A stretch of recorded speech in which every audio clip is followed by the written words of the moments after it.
बिस्मिल्लाहिर्रहमानिर्रहीम, अस्सलाम वालेकुम। मैं बशर अली और आप देख रहे हैं मोबिलॉग्स 2.0।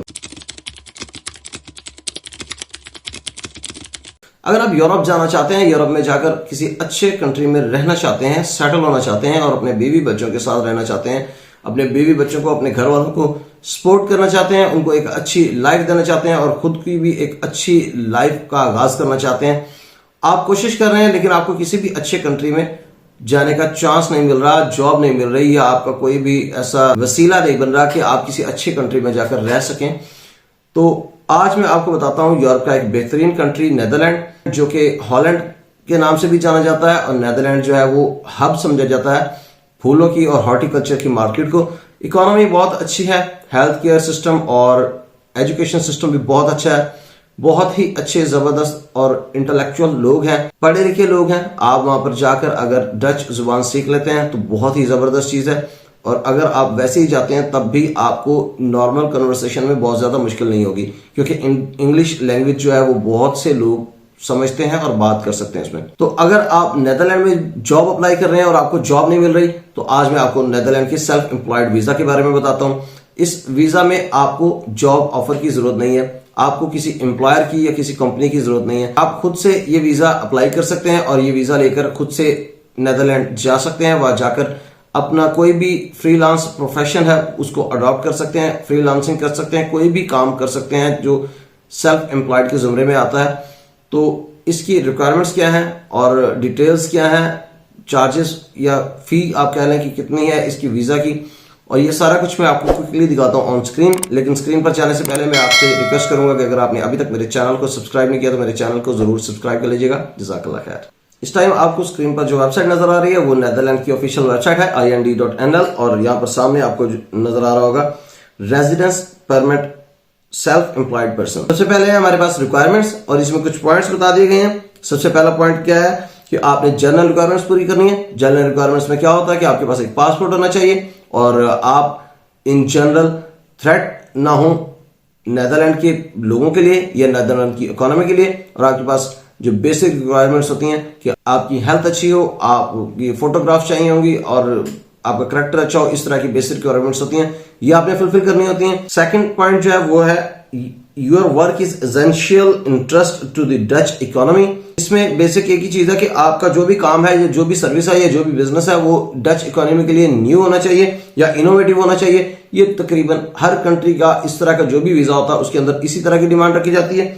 इसके अंदर कुछ इंपॉर्टेंट चीजें हैं, 3 इंपॉर्टेंट पॉइंट है। आपका पर्सनल एक्सपीरियंस, आपका अगर आप कोई बिजनेस करना चाहते हैं, जो भी आप फ्रीलांसिंग भी उसको भी बिजनेस ही कंसिडर किया जाता है, तो आप जो भी काम करना चाहते हैं वो बिजनेस होगा आपका। आपका बिजनेस प्लान होना चाहिए और आपका उसके अंदर पर्सनल एक्सपीरियंस होना चाहिए और added value for the Netherlands.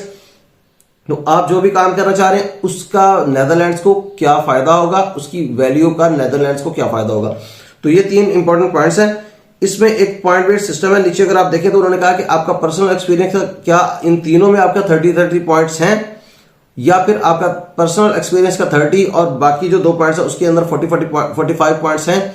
तो इसके अंदर नीचे एक लिंक आपको यहां पर नजर आ रहा होगा, legislation on the scoring system and all requirements in Dutch. तो इस लिंक के ऊपर जब आप क्लिक करेंगे तो आगे एक पॉइंट बेस्ड सिस्टम दे दिया गया है। वहां पर जाके आप अपने एक्सपीरियंस के हिसाब से, आपका जो भी प्रोफेशन है उसके हिसाब से और आपका जो भी प्लान है, बिजनेस प्लान या जो भी बिजनेस है उससे नेदरलैंड्स को क्या फायदा हो सकता है, इन सारी चीजों के पॉइंट्स वहां बता दिए गए हैं। उसको असेस करें अपने प्रोफेशन के हिसाब से और अपना पॉइंट्स बनाने की कोशिश करें। अगर आपके पॉइंट्स बन जाते हैं तो फिर आप एलिजिबल हो जाते हैं इसको अप्लाई करने के लिए। मैं इसकी डिटेल में इसलिए नहीं जाऊंगा क्योंकि ये काफी लंबा हो जाएगा। ये ऑलमोस्ट एक जितनी टोटल वीडियो होगी उतना टाइम उस एक लिंक के ऊपर स्पेंड करना पड़ जाएगा मुझे, तो इसको आपको खुद ही देखना पड़ेगा। उसके बाद एक रिक्वायरमेंट यह है कि आपने डच जो चैम्बर ऑफ कॉमर्स है उसमें आपने रजिस्ट्रेशन करवानी है। अच्छा, इसमें एक पॉइंट यह है कि अगर आपका कोई ऐसा प्रोफेशन है, फॉर एग्जांपल हेल्थ केयर से रेलेवेंट है, जिसकी परमिशन लेनी आपको जरूरत है, तो आपको परमिट लेना पड़ेगा उसका। तो फिर आपका जो भी प्रोफेशन होगा अगर उसकी परमिशन लेने की जरूरत है तो आपको उसका परमिट लेना पड़ेगा। You meet the income requirements, तो आपकी जो मिनिमम इनकम रिक्वायरमेंट है वो 1562 या 1562 यूरो या 64 यूरोस ऐसे है। तो इतनी आपने मिनिमम इनकम या अर्निंग आपकी होनी चाहिए। अच्छा, अगर आप फ्रीलांसर हैं, फ्रीलांसिंग करते हैं, कोई ऐसा काम करते हैं जिसमें आपका कोई बॉस नहीं है, तो आप फॉर एग्जांपल आपका अगर बेसिक कोई भी क्लाइंट्स है, नेदरलैंड से क्लाइंट है, तो आपके लिए फिर एज है, फिर आप इजीली वहां पर जा सकते हैं ये वीजा लेकर।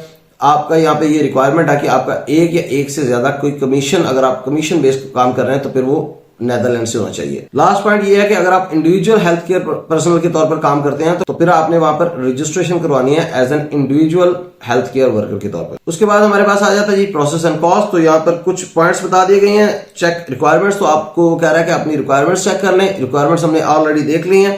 डॉक्यूमेंट आपने कलेक्ट करने हैं, तो जो भी डॉक्यूमेंट्स आपको चाहिए होंगे जब आप एप्लीकेशन फॉर्म पर जाएंगे तो उसके अंदर आपको एक चेकलिस्ट दे देते हैं डॉक्यूमेंट्स की, वो आप चेकलिस्ट देख लेंगे और आप अपने डॉक्यूमेंट्स उसके हिसाब से प्रिपेयर कर लेंगे। फिर आपने अप्लाई करना है। तो यहाँ पर अप्लाई करने के ऊपर काफी सारी डिटेल्स है। आपने अपने लोकल एम्बेसी में अप्लाई करना है, किस तरह से करना है इसको आप देख लीजिएगा, सारी डिटेल्स हैं। उसके बाद है जी आपने एप्लीकेशन फी पे करनी है। तो एप्लीकेशन फी जो है इसके अंदर 380 यूरोस है।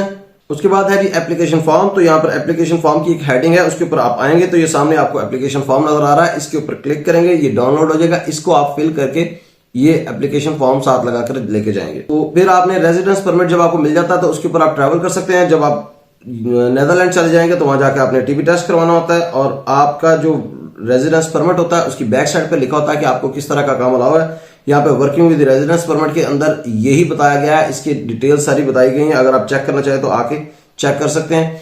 और अगर उसके अंदर आपके फैमिली मेंबर्स भी जब जाते हैं तो उनको ओपन वर्क परमिट भी मिल जाता है और उस ओपन वर्क परमिट पे वो काम कर सकते हैं और वहां पर रह सकते हैं। ये था नेदरलैंड्स का सेल्फ एम्प्लॉयड रेजिडेंस परमिट। तो ये अगर आपको सूटेबल लगता है आप ये अप्लाई करें, बगैर जॉब लिए, बगैर किसी कंपनी के, बगैर किसी मोहताजी के आप वहां जा सकते हैं, नेदरलैंड में जाकर रह सकते हैं, अपना काम शुरू कर सकते हैं, कमा सकते हैं, अपने घर वालों को एक अच्छी लाइफ दे सकते हैं। अगर आपको ये वीडियो पसंद आई है तो इसको लाइक कर दें। अगर आपने अभी तक मेरे चैनल को सब्सक्राइब नहीं किया तो मेरे चैनल को जरूर सब्सक्राइब कर दीजिएगा। अगर आपको लगता है कि इस वीडियो को शेयर करने से किसी का भला हो सकता है तो सदका जारिया समझ के इस वीडियो को अपने दोस्त अब आपके साथ शेयर कर दें। इंशाल्लाह आपको भी इसका सवाब मिलता रहेगा। अपना बहुत सा ख्याल रखिएगा और मुझे जरूर अपनी दुआ में याद रखिएगा। बहुत जल्द इंशाल्लाह आपसे मुलाकात होगी किसी नई अपडेट और अपॉर्चुनिटी के साथ एक नई वीडियो में। तब तक के लिए इजाजत दीजिए। अल्लाह हाफिज।